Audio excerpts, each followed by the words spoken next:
Sir, आज मैं आपको आपका लेसन 14 पढ़ाऊँगी हिंदी सेकंड का। ठीक है बच्चों। तो आपके जो चैप्टर का टाइटल है वो है अनेक शब्दों के लिए एक शब्द। बहुत छोटा सा चैप्टर है बच्चों। जब हम अपनी कोई बात कहना किसी दूसरे से चाहते हैं तो हम कई शब्दों का प्रयोग करते हैं। उसकी जगह पर हिंदी भाषा में क्या होता है, एक शॉर्टकट भाषा भी दे दी जाती है। जैसे कि बर्तन बनाने वाले को हम क्या कहते हैं, कुम्हार कहते हैं। चित्र बनाने वाले को क्या कहते हैं, हम चित्रकार कहते हैं। इसी तरह एक शब्द बोलकर हम अपनी बात को पूरा कह सकते हैं। हम अगर ये कहें, फॉर एग्जाम्पल आपकी किताब में दिया हुआ जैसे दादी पेड़ पौधों की देखभाल करने वाला आया है, सीधी सीधे हम ये भी कह सकते हैं दादी माली आया है। तो इतना लंबा सेंटेंस हमें नहीं बोलना पड़ेगा। इस तरीके के वाक्य को बच्चों हम क्या कहते हैं, अनेक शब्दों के लिए एक शब्द में आता है। ठीक है बच्चों। अब इसके बाद हम बात करते हैं आपके लेसन नंबर, बहुत छोटा सा चैप्टर है ये भी बच्चों, लेसन नंबर 15। लेसन नंबर 15 में क्या है बच्चों, लेसन नंबर 15 में आपके मुहावरे दिए हुए हैं। मुहावरे हिंदी भाषा में क्या होता है, जितनी अच्छी ढंग से अपनी बात को प्रस्तुत करते हैं उतनी ही भाषा की सौंदर्यता बढ़ती है।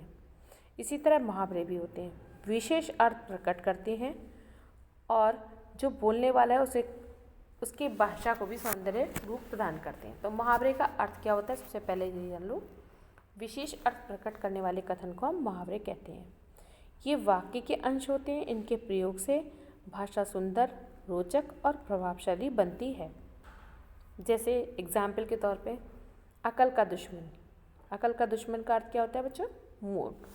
ठीक इसी तरह कान भरना यानी चुगली करना। अब इसको वाक्य प्रयोग में हम क्या कहेंगे कि कंचन मेरे खिलाफ माँ के कान भरती है।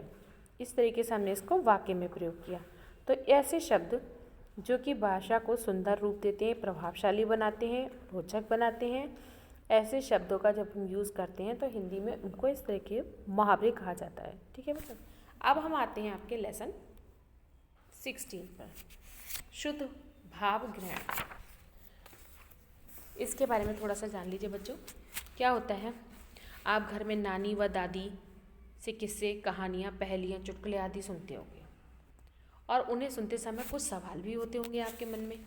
इस प्रकार से हम एक प्रकार से कह सकते हैं कि मौखिक रूप से गद्यांश कहानी सुनकर उसे समझने और उस पर आधारित प्रश्नों के उत्तर देने से है। बच्चों में ध्यान से सुनने और विषय वस्तु को ग्रहण करने की क्षमता होती है। यानी कोई कहानी हमने आपको सुनाई और उसमें से हमने आपसे प्रश्न पूछे और आपने उसके उत्तर दिए। इसी का लिखित रूप क्या होता है, गद्यांश कहलाता है। आपके चैप्टर में 2 गद्यांश दिए हुए हैं बच्चों। पहला मधुपुर गांव के शंभू का और दूसरा जो दिया हुआ है आपका कछुए और हंस की कहानी। ये दोनों का काम आपको कॉपी में करना है। ठीक है। अब कल मैं आपको इसका वर्क सेंड करूँगी, लेसन 14 का, लेसन 15 का एंड लेसन 16 का। ओके बच्चों।